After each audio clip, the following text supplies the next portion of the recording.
Hey everyone, welcome to Right On, the podcast from Final Draft. We are here to talk about all things screenwriting. Today we have an interview with Kelly Edwards, a longtime development exec for companies like Fox and HBO, who's recently transitioned to being a full-time writer, currently staffed on Fox's Our Kind of People. Host Sade Sellers and Kelly discussed her career as a development exec, deciding to make the transition to screenwriting, her book, The Executive Chair, which breaks down the business from the gatekeeper's point of view, and more. Check it out.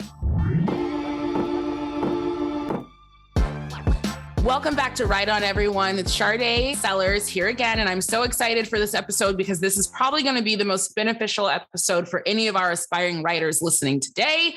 I'm here with Kelly Edwards, former exec and current author of The Executive Chair, a writer's guide to TV series development, and she's also a staff writer on the show Our Kind of People, which is airing on Hulu right now. I think it's 4 episodes in, so please check that out. Hi, Kelly. Hello. Thank you for having me. I'm excited to be here. I am so excited to be able to talk to you again. We met briefly years ago at the American Black Film Festival when I was a finalist for a screenwriting competition through TV One. Oh my gosh. Wow. Yes. Well, one of the perks of being a finalist was that we got to listen to you talk just about story and development at one of the little workshops or panels that they offered at that time. And I just remember going, wow, someone that looks like me, but also is into TV, and the job that you're doing must be so fun, and you get to control what's on the air. So I want to ask, for anyone who may be unfamiliar with who you are, where does your career as an exec start? Wow. Okay. This is winding back decades because I've been in this business for over 3 decades. I got out of school and immediately got a job working for a manager, a talent manager, who a lot of people will know. It's Dolores Robinson, who was Holly Robinson Pete's mom. And I worked for her for about a month. And just before I got fired, because I was that bad of an assistant, I got another job working for some casting people across the street. And from there, I just sort of, every time I got another opportunity, it was a connection from a friend who had introduced me to another person who was hiring at the time. So I sort of wound my way through the feature film and the TV assistant pool for a few years until I landed my first executive job working for Laura Ziskin. I was her story editor on the film side. She had a deal at Sony. And then from there, I went to work for Gary Marshall, who had a deal at Disney.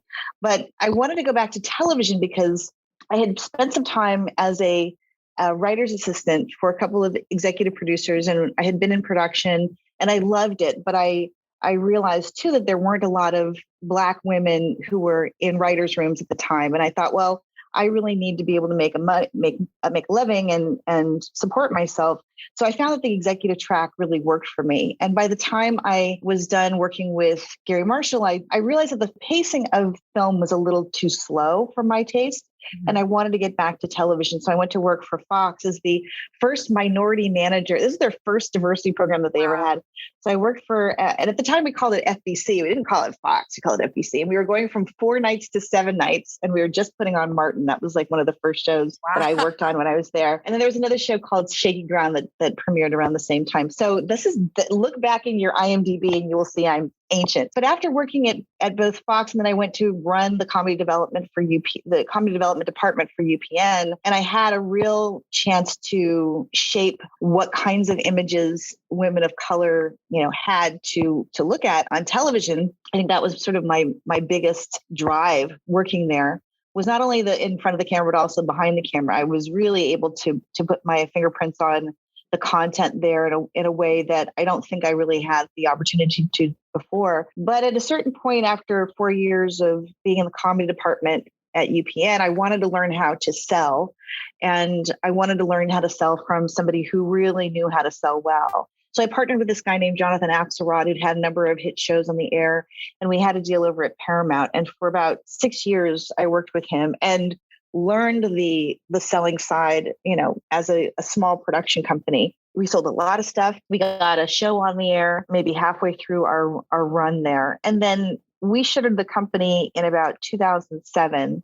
Things had changed. The business had changed. Non-writing producers at the time were not as plentiful as they are now. There was like this huge dip where all of a sudden it was like this valued commodity of somebody who could shepherd a project through, who wasn't necessarily in the writer's room. All of a sudden, all those deals went away. Ours went away as well. And then we went our separate ways. And I ended up at NBC Universal as the VP of talent development, which was just another sneaky way of saying diversity. And I worked there for about 6 years and then went to HBO. And at HBO, I ran the writers and directors programs and a lot of other programs that, were supporting emerging artists. So then about beginning of last year, which was beginning of 2020, there was a big takeover, the AT&T takeover of Warner Brothers. Everything changed at HBO, and who I reported to was starting to change quite significantly as well. And I went from working in the film department, which is where the talent development and all the programs sort of ran up through the films department. Suddenly I was working for marketing. And then after marketing came in for about 4 months, then all of a sudden there was a diversity group that we were reporting into. And the new head of diversity said, hey, do you want this big promotion? We're going to pay you a lot more money and you're going to get worldwide diversity and programs and everything. And without hesitation, by that time, I said no. It's a funny moment because I look back at that now and I go, wow, I had some real balls to be able to turn down the salary that they were going to give me. The fact that I was getting a 401k and matching and health insurance and bonuses and it was a pretty nice life. But at the time, it didn't feel like it was fitting me anymore. It wasn't servicing me. And I feel like my soul was starting to die a little bit. As much as I loved what I did, and I did love it. I loved every time somebody that I knew, somebody who came from my program got a job or saw their dreams come true. It's like a high, it's like a crack high. You want that so much. You want that so much for the people. But because along this journey, the last, say, 5 or 6 years of my life had been about my reawakening as my own creative entity. And I had started to show people my work. This is back in 2015. I'd finally started to show people my own work that I had just been doing for myself. It was my own little private secret. I'd go home and I'd write and I'd enjoy the little worlds that I would create and, the short stories that I would write, the scripts that I would write. But I wasn't really actively pursuing it because I was pouring all of my energy into other people and loving that.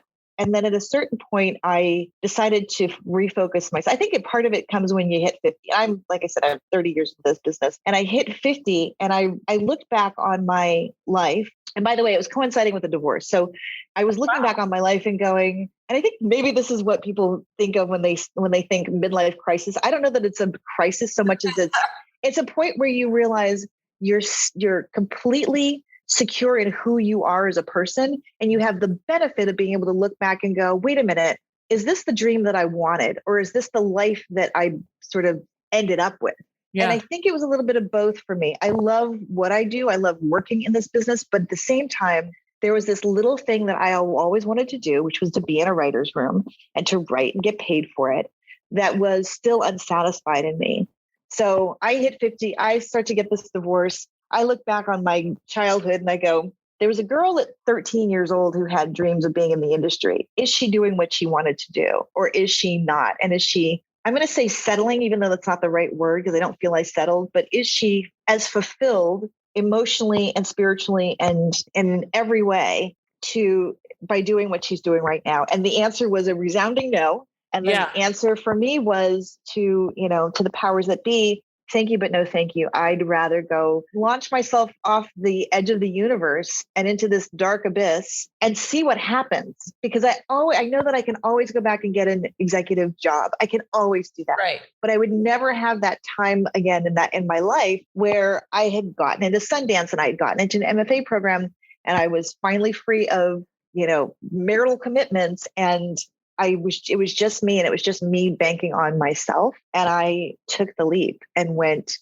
it's an insane, I don't recommend this to everybody. Listening to you, I'm getting like secondhand anxiety because the life changes you've had to make because working in TV is not as much money, I'm sure, as you were offered. Right.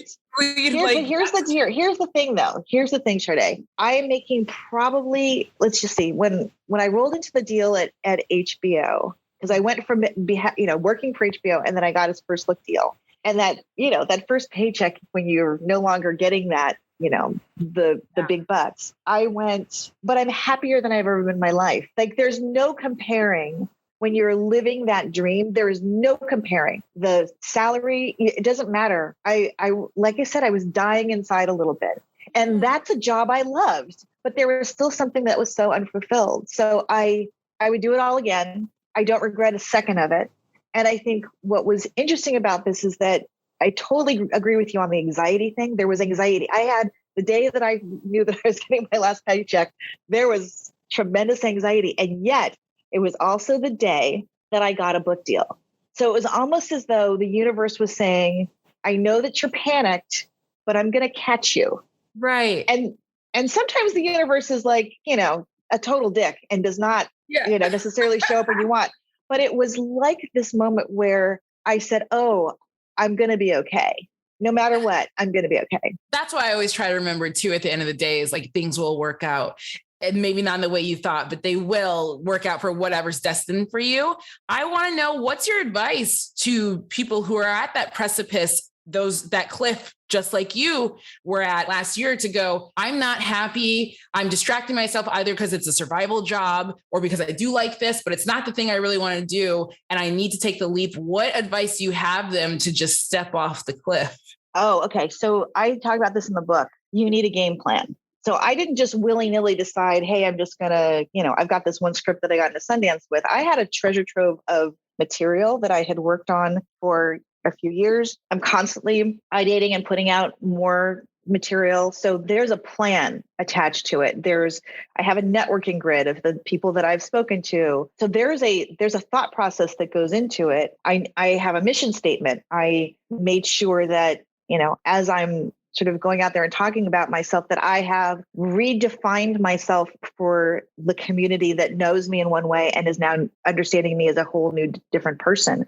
So I have managers who I talk to on the regular, probably too much for their taste because I'm constantly on their phone sheet. So, but there was a definite plan, and I don't think that people should go out willy-nilly without a plan. I had savings, so I had a thought process, and I was very deliberate about what I wanted to do and how I wanted to do it. So I say, make sure that you are thoughtful about it. Make sure that you have the resources. I really think everything, though, it comes down to your network of people. If you've got good material, let's just say you've got three great scripts or a couple short stories plus your 2 scripts or whatever it is that you're going to go out with, or your graphic novels or whatever, you have that material and you know who you are. So that material is all basically saying the same thing or telling the same story about who you are. So you're probably in a lane to some extent, even though that lane may be, you're a comedy writer, but here's a rom-com and here's an action comedy and here's a dark comedy. You can certainly, play within those lines and build your portfolio out to make sure that you sort of have this broad spectrum, but it's your network of people that are going to help you get that next job. And I've seen it time and time again, even people who are, who probably could use a little bit more refining, they do fine when they've got a really great support system of people that they can go to. And one job will lead to another. So, you don't have to be perfect. Here's what I do say that's, I think, really important that people forget is it's really not about the concept. Mm-hmm. You need material that shows how good of a writer you are and how deep a thinker you are and how emotive you can be on a page. People really respond to projects and scripts that are, I call it opening up a vein on a page. So if you can be as honest and authentic and as deep and as rich with your characters as you possibly can, people will respond to that. So I think if you're thinking too much about, hey, this is a really great gimmick of a show or a great gimmick for a movie, you're not going to necessarily get as far as if you really did the hard work and you went, okay, this character is going through something emotional. There's part of me that is really relating to this time in this character's life. And let me pour every ounce of everything that I know and everything that I feel into this character at this moment and be as rich and as deep as I possibly can go. That's the number one thing. When people get, excited about, hey, it's a really gimmicky idea. Yeah. Then they struggle a little bit. They struggle a little bit more. No, and that's all in the book, by the way, everyone, which I'm going to transition to right now, the executive chair. So I'm on your mailing list. So I got some excerpts from the book. And the first excerpt I read was about characters. And I'm paraphrasing, but you said something to the effect of everyone talks about write what you know. Well, it's not just write what you know, it's write what you know and make it pop and stand out on the page, especially through your characters. And you gave example using Mad Men and other shows that were based on the creator's life. And I think that was a big revelation for me as a writer, in terms of I was one of those gimmicky writers, plot driven. And then I went, oh, it's my characters are so flat though. Like, this is why it's not translating with people when I'm showing them the script. Sure, the gimmicks are cool, but my characters, I'm not in there. Like, I'm not in there reflected in there at all, and what I think and what I feel.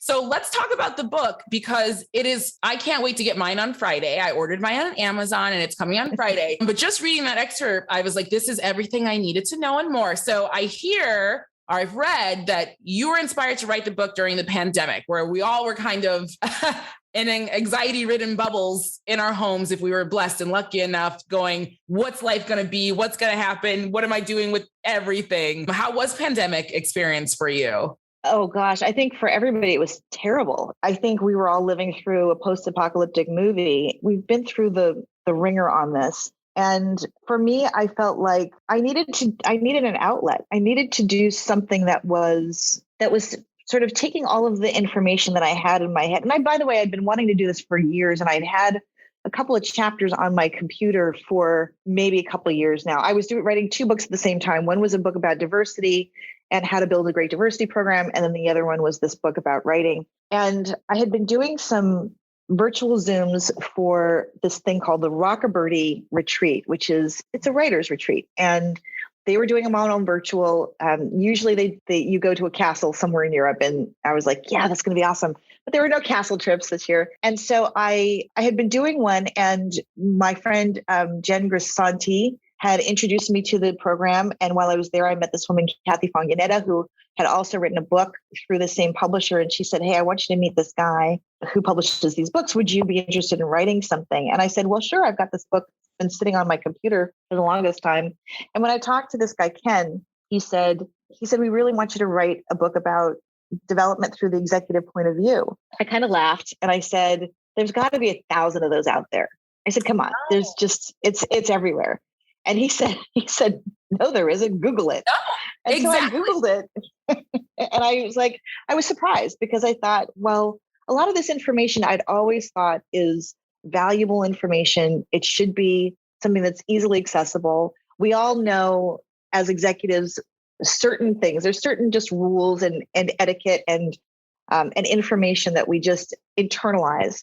And I did not understand why we never explained that to anybody or never gave all away the keys to the kingdom, because it would have made our lives as executives so much easier if people came prepared. So I just thought, well, let's throw all that stuff and a lot of that stuff, by the way, I've been teaching versions of those things. I never put it in narrative form, but teaching some of those techniques and things about, how to develop material in the HBO Access program and, at NBC Universal. And so this was a way for me to pull it all together and say, okay, for my own edification, let me just download all this information, put it into prose.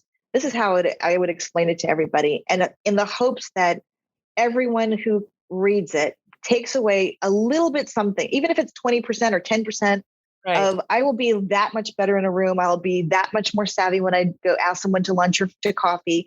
In networking, I will feel not so alone. I think there's this whole part in here in this book where I talk about my own anxieties about networking.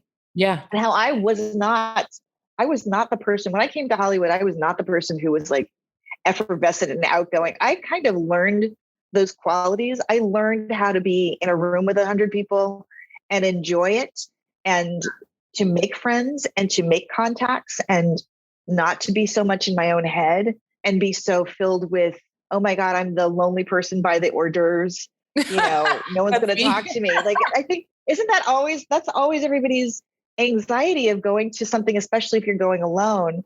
So I had these kinds of experiences that I thought everybody has these experiences. Why not just be open about it and let me put it in a book, and then maybe give some tips about how I do it so that somebody else won't feel like they're the odd man out. You know, I love it when people come up to me and talk, because then I don't have to be the person who seeks someone out. But I think we all hate networking. Let's just put that out there. It's anxiety ridden, terrible thing, but it's a necessary part of building your community, because everybody in this business is going to be your bestie for the next 40 or 50 years of your lives. So why not start now and learn how to get over it? And if you can't get over it, if it's terrible for you, take a friend. I used to take my sister when she lived here with me in LA, because she is, you know, so outgoing, personable. She can start a conversation with anyone. And she was my like shield. And she goes, by the way, this is my sister and she's a writer. And I'm like, it's me. I'm the silent one. So now that she's gone, I'm definitely going to be paying attention to that chapter, because I got to learn how to do it for myself. She's not always going to be around. But to your friend's point, there are not many books like yours, especially from people of color and women. We as writers, and I'm sure you've heard it 1,000 times. We always get suggestions like, you know, Save the Cat, or even now I will suggest Script Notes, the podcast with John August and Craig Mazin. But never has there been a book from your perspective as an exec. And I worked for a small production company under Leah Daniels Butler for a while. And I got to go to pitch meetings with her and just sit there. And I was like, wow, no one tells you these things and what they're looking for and the notes that they're giving. It's like, this is just all so invaluable. So I'm really excited to read your book, and it's out now. And how does it feel that it's out now? Does it feel like a weight lifted off your shoulders? Are you nervous? Like, I can only explain it as terrifying. I think terrifying is a good word. A little debilitating. It's good. It feels like, you know, I birthed a baby over the course of a year. So it was a long road to do it, because I did a number of drafts on it. Of course, I woke up in the middle of the night thinking, oh my goodness, I've missed a period or a comma, or, you know, someone's going to troll me about something. And the best part about it is that friends have been very supportive. People in general have been very supportive. I think, again, if someone gets 10% out of it, that's a win for me. It was done with the best of intentions. And I hope that it takes their careers, you know, in an upward slope, you know, one of those diagrams that sort of, you know, curves up and doesn't ever come down. So my hope is that there's value in it for folks. But for me, I don't know that the anxiety will ever go away from having put it out there, because I feel like it's out there for forever, hopefully. And I think that, you know, information in it will eventually change. You know, eventually I'll have to update it because the references will have to change, or when Netflix finally starts divulging their numbers, there'll be a little section on that.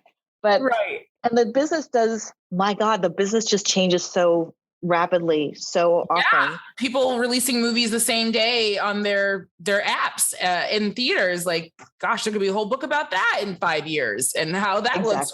Switching gears really quick, because we had your executive run. You wrote this book in the pandemic. You are, or were, because the show is airing now, a staff writer on the new Hulu series, Our Kind of People. How did that all come into all of this as well?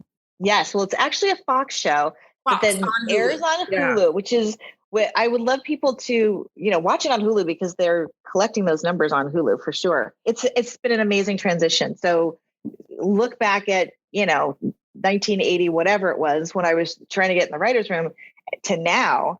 And I appreciate it, I'm sure, much more than I ever would have before. I love it. It's seriously a joy every day to go to work. Right now I'm on set. So I've been on set pretty much since July. So I've been there since episodes 1 and 2, and we're now shooting episode 8 right now. So I've been immersed in just the writing process. I've been able to watch the showrunner, Karen Gist, who's just amazing, take this idea and breathe life into it. I think the actors are amazing. So I've been able to really learn quite a bit just by being in this room for the last 5 or 6 months, however long it's been. And I just love it. It's everything I could have hoped to be and more. May I ask, it's kind of personal, you can answer or not, but someone with 30 years of experience, was there ever like an ego moment of like, I'm not a staff writer. If anything, I could be like a producer, but I don't need to start at staff level. Like, I've done this. Was there? No. And I think because I know that there's value. Again, it's 30 years in the business, and I want to learn every single part of this because eventually I will want to run my own show. And I know that there's value. Look, as a staff writer, the good news is that in this room, there is a lot of collaboration and we do get to participate quite a bit. I don't know if it's like this in every single staff room, but there's an open door. I feel like anybody that I need to talk to, and I've spoken to all the co-EPs and the EPs, and their doors are wide open and they're incredibly helpful. And there's not a lot of pressure on me, quite honestly. So as a staff writer, I get to lay in the cut if I need to, right? I'm not expected to contribute at the level that they are. And when I look at what they do, I'm just amazed. They retain a lot of information in their heads, the way that they process the information, the way that they pitch back story, what they focus on. So I'm learning and absorbing everything that I possibly can. And it does not matter to me what level I'm on. I just know that I'm on the ladder at some point. I feel like I will eventually, get there. Yeah. So if I get there tomorrow, I don't get, it's going to be a long ride. It's reminding me of a moment that I had with an executive years ago. I haven't even spoken to her for years, but Maria Crenna once told me, this is, gosh, when I was at Fox and I was probably a mid-level executive, I was probably director level. She said, don't be in such a hurry to get to the top. She said, because there's value in learning the steps along the way. And what she was basically saying was sometimes when you get to the top so quickly, you miss some of the juicy goodness that you could have had. And then you're at the top and there's only so much that you can do at the top. And I look at that and I go, okay, like if I'm running my own show, I'm not in the writer's room. So, you're not always in the writer's room when you're running the show and you're doing 1,000 other things. So do I need to get there tomorrow? Nope. I would love to be a part of this ecosystem. If I could work with these same writers for the rest of my career, I'd be fine with that. They're amazing people. Yeah. And I feel like we all just enjoy the writing process. There's something about I get to write a scene and I get to write a character and I got to write a whole act. And so, and it was the final act of a particular episode. And I was so proud of that, but also I was able to learn what they did and did not stick with and why they didn't stick with it and why, some of the things changed and some of the things were just exactly as I'd written them. And I learned from that. And I think when you are, you're doing this podcast about writing and the joy of writing, and we are fanatics for the written word, aren't we? We just love it. We love to listen to people talk about it. We can't get enough of it. Someone asked me today, they said, oh, we'll see you directing eventually. And I said, it's so funny is I don't think of myself as a director. Now, who knows? Cut to 10 years, maybe I will. Yeah. But I said, but I think in words. When I watch a movie, I think in words. Yeah. I think, well, how does it look on the page? And what did they do? And what changes and what choices did they make? And isn't that character interesting? But I'm thinking about how the words come out of their mouth. I go, that's my thing. So I'm in hog heaven right now. And I don't care. You can call me whatever. Call me the Prince of Egypt. I don't care. Call me whatever you want, whatever titles. I just want to be in that room. I think that's so refreshing to hear because we all have pressure, like societal pressure. That's like, if you don't hit this mark by this age, you failed. I still feel that way too. I'm like, oh, you haven't done this yet. So you must not be working hard enough, or you must not be trying hard enough. And what I love about your story is that you've lived many different lives and many different careers in this industry. And you're just happy to just live through that day to go, I'm here. I'm going to learn what this is, whether that takes time or not. And I'm just going to not think about, oh, I should have been at this level by now or this level by now. Enjoying the process and the ride. And it's not a race. And it's not a race. Yeah, who are we racing? Right. Exactly. Enjoy it. Because look, you could say that I raced to the top of the finish line as the diversity person. Like, I was SVP of talent development. I had a lot of autonomy. Nobody checked me. I had my own budget. I did what I wanted. I honestly had so much agency over my own life. So what? So I got to the top of that heap. Right. And my mother always she always says that I always have this 6-year cycle. She goes, every 6 or 7 years, she goes, your stepfather and me, we sort of knew that you were going to transition out of a job. And it gave him such agita because he was like, he was a dentist for his entire career. Right. And so he had one job for his entire career. Mm-hmm. I have been the queen of pivoting. I pivot every 6 years into something new because it's something new to learn and something new that's exciting. Now, here's the thing. My stepdad always wanted to be a novelist. And at 77, I think it was 77, he wrote his first novel. He'd written other books about dentistry, but this was his. And let me tell you, he told everybody about his novel. He made everybody read it. It's hilarious because it was on his signature. So every time you got an email from him, there was the seventh millennium. Like he'd written this very interesting sci-fi. It should have been a Twilight Zone episode kind of thing. And it was the proudest thing I think he'd ever done in his life. Wow. So that was at 70 something years old. So my message is get your ducks in a row, figure out how to do it. If you're listening to this podcast, you are one of us. You are one of the fanatics. You're one of the content junkies that absorbs all of this like nobody's business. So figure out a way to make it happen for yourself. And then, develop your game plan, be smart about it, and then go do it. Because I'm telling you, there's nothing like it. There's nothing like it when somebody talks to you as a creative person. There's nothing like it when people are in the same zone as you are, when you're in your writer's group, when you're just sitting at your computer. I now call my computer my boyfriend because it's just me and my computer constantly. So, but I love it so much. And I think if I only had this year and I got hit by a bus tomorrow, I would die happy. It would be fine because this is everything I ever wanted. And on that note, I want to wrap up by asking you a question that we ask all of our guests. You have a wealth of knowledge, you're giving information to people, but I want to ask you, what advice would you give your younger writer self? If you could go back in time, and it could be the beginning of writing on Our Kind of People, or it could be from 10 years ago, or that 14-year-old girl, it could be to her, but what advice would you give her specifically about her journey as a writer? This is going to seem terrible. I'm going to say something that's terrible. Oh, yes, please. This is a terrible thing to say. Oh my God. I can't even believe I'm going to say this. If you change your mind, we'll edit it.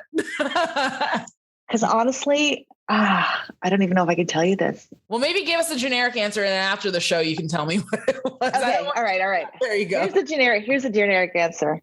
Oh, I would say stay the course. Just stay the course. I think that if I actually don't think I had the opportunity. I literally don't think I had the opportunity at the time. I don't think I had role models. I do not think that in 1980, whatever it was, 86, 87, the landscape was very, very different now. I don't think that I could have had another outcome at that point. I think I made the right choice, regardless of the choice. I may have sought out the writer community a little bit earlier in my life. I might have done that, made the transition a little bit earlier, but I also don't think I would have given away the joy of watching the people that I know who have succeeded because I've been a small part of their story. I take nothing away from their story. Their stories are amazing. They would always have made it. They might have made it a little bit faster with my help because I also gave them the benefit of my connections. Those, when you're in the program, you are not, or any program, diversity program, you are a part of a community and you get the elevation because you are getting noticed on social media. You're also knowing your other people in your cohort. And then those cohorts also mix with the other cohorts in town, and the other diversity experts are also supporting you. So it's a big spider web of people. That's why those programs are so important, because it increases your network like crazy. And it helps you also become a better writer because you are working under certain kinds of guidelines and deadlines that you need to hit. So, and there's nothing like watching somebody who goes through those programs succeed because you've helped them out a little bit. It's like I said, that's like a crack high. Like I assume I don't do crack, but it's crazy, and it keeps you going because it's just. I still get goosebumps whenever people say, "Hey, I just got on a new show," and I just go, I'm like their fireworks go off inside my head. So I don't think I would have given up anything of that journey. I think it was all valuable, and it's all in a book, right? So I actually don't think I would have given myself the advice to do anything different in that respect. Here's what I was going to say, and I'm just going to be brave enough to say it. Okay. Because screw it. I don't think I would have gotten married. And that's why it's a terrible thing to say, because I adore my ex-husband. I think he is he was the right husband for me. We are still best friends. I love him so much, and we're constantly together, and we do holidays together. There's nothing that I would take away from him. and nothing about the kids. Like, I think that was a great, it's all the best that I could possibly have wanted for myself. But I don't think that I was making choices at the time that was born out of what I wanted to do. I was looking at what society wanted me to do as a woman, and I was checking things off of my list. Now, I would probably have still picked him. I just adore him. But I was looking at, well, all my friends are getting married. Well, all my friends are having kids. Well, I'm supposed to have a car, and I'm supposed to have a house, and I'm supposed to have a mortgage, and I'm supposed to have dogs and cats. And I don't think that Kelly McRae at the time, thought, but what if I decided a different path for myself? I never gave myself as a woman the chance to sit with, who do I want to be as a human being? Mm-hmm. And now I tell my kids all the time, I say, look, you can love whoever you want to love. I said, Mama doesn't care. Love whoever you want to love. And I want you to do whatever you want to do. And I don't want you to think about the world's expectations on who that is trying to make you into, to being. I want them to take those restrictions off, because I think that women, especially women of color, we don't allow ourselves the chance to dream big. And I think if I had dreamed big then, I think I would have had I may have gotten there faster. I may have spent more of my time on me. I may have actually been a better wife in the end. Some of that's on me. So I feel like I wasn't conscious about making choices for myself as a human being. And I think that if I had been more deliberate, I think as a human being, I would have been a better person. I'm really glad you said that. And I hope you don't regret saying it later, because it kind of, I get what you're saying. It's not just, the marriage, you already said that you loved your ex-husband, you love your kids, you wouldn't change that. But the whole theme of this episode with you has been about making choices that of things you want to do, especially that story you told me about your stepdad, stepping out into fear and anxiety and making a plan for it, and just being so sure and certain in yourself. So I love that advice, because I think that's something everyone listening to this show is struggling with. Am I making decisions for me, or because I need to pay my bills, or because I need to live up to what a woman is, or my family's expecting me to be this person and I need to be this person? So I think that's amazing advice. I was never going to think you were going to say that. I thought it was more salacious, like have more sex, do more drugs. But I like that advice so much. It's resonated with me, because I am in that area of like, I'm 32. I don't have kids. I don't have a husband. I live by myself. Shoulda, coulda, woulda, Prada. What am I going to do next? Am I just going to be this writer for 20 years? Or am I going to go and get this feminist life? But Kelly, this everything you said in this episode, I knew it was going to be this kind of episode that people are going to really just absorb. So you guys, Kelly, thank you so much for being here today. Go get the book, The Executive Chair, A Writer's Guide to TV Series Development. It is out now. I bought mine on Amazon, but where else can people get their book, Kelly? You can get it at Michael Weezy Productions. I think it's mwp.com. You can get it probably from Barnes & Noble. There's some independent booksellers you can get it through as well. If you just Google it, as Ken Lee said to me before, Google it, it should pop up. And thank you so much for having me. And I'm really excited. And yes, feel free to use it all. I hope we can. But if you change your mind, don't take it out. But also make sure you guys are watching Our Kind of People. I'm watching it on Hulu, streaming live. It is a Fox show. It's about 4 episodes in. I just finished the pilot episode. It's a wonderful story about just family and multi-generational family and dynamics. It's a great drama with beautiful Black people and money. So if you like Dynasty growing up like I did, then this is the kind of show that you'll like, because it's some interesting characters at play here. One more thing I want to say, Kelly, is we need the podcast next. We need, if it's a monthly episode or a weekly episode, we need it. You bring on all your friends. I never thought of that. Okay. Yeah. All right. I'll think about that. Script Notes does it once a week, but you're very busy. So I'm thinking it's a once a month episode with your friends as a guest, one friend episode, and you can talk about development or pitching or, marriage. And we need the podcast. So that's wow. What a great idea. All right. I'll think about that. Okay. I'm a producer. You'll have to be my first guest though. Oh. Maybe the third. That would be awesome. No one's tuning into that episode. But thank you so much. Stick around. I want to say a proper goodbye, but thanks for joining us on the show today. Thank you. I appreciate it. Thanks to Kelly and to host Sade Sellers for a great chat. You can catch Our Kind of People on Fox, and The Executive Chair can be found on Amazon. And as always, thanks to you, our listeners. If you liked this episode, leave us a review, and if you haven't already, subscribe to the show on Apple, Spotify, Stitcher, or wherever you get your podcasts. For news about new episodes and more, like us on Facebook, follow us on Twitter at Final Draft Inc., and on Instagram at Final Draft Screenwriting. This podcast was produced by Kayla Guess and co-produced by Emma Vranich. Editing is by Sean Bonnet. Music is by T. Kelly. Thanks again, everyone. Until next time, write on.